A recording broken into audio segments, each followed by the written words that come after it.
Moi, ce qui m'intéresse le plus en tant que game director, c'est les jeux, on va dire, immersifs, atmosphériques, dans lesquels les joueurs vont vraiment incarner le personnage qu'on décide de leur faire jouer, mais pas que. Moi, j'apporte aussi beaucoup d'importance aux mécaniques de jeu, au gameplay. C'est vraiment pour moi ce qui différencie le jeu vidéo d'un autre type de divertissement. C'est cette relation à la manette, donc c'est ça qui est central. La différence principale dans le jeu vidéo, c'est que c'est un jeu. C'est que donc, par définition, la personne qui tient la manette en main, elle est en train de jouer, elle est active, elle est concentrée sur son jeu. Disons que la partie de son cerveau disponible pour recevoir justement des informations et des messages, elle est en partie déjà captée par la difficulté même du jeu. Le canal de communication pour lui faire passer des informations est plus étroit et à part dans des cinématiques, tu peux pas lui raconter des grands pans narratifs. Donc le travail d'écriture est très différent. C'est un petit peu comme des scènes de théâtre en fait. Pour moi, c'est le spectateur, il est au premier plan.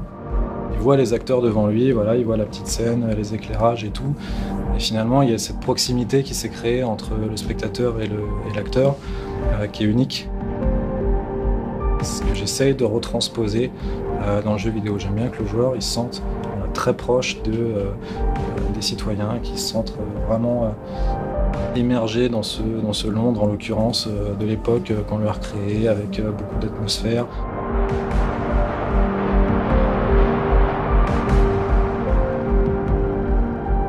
Un acteur est capable, parce que c'est un être humain, conscient, sensible, de livrer toute une palette d'émotions par son regard, par son jeu, par son visage, par ses expressions.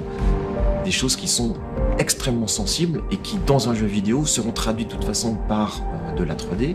On la contre en partie par la musique, par les voix, par le jeu des acteurs, par une émotion qui parfois est un petit peu plus appuyée. On va faire sourire, pleurer, se mettre en colère de manière un petit peu plus poussée dans un jeu vidéo. Mais c'est pas pour autant que tu ne peux pas raconter des histoires prenantes, proposer des personnages qui ne soient pas aussi poignants que le cinéma. Je pense qu'il y a un sens de la mise en scène, mais justement qui n'utilise pas les codes cinématographiques, pas la mise en scène comme on l'entend au cinéma, mais la mise en scène en tant que jeu vidéo. Qu'est-ce que ça veut dire ? Mettre en scène un personnage dans une situation auquel le joueur va être l'acteur principal.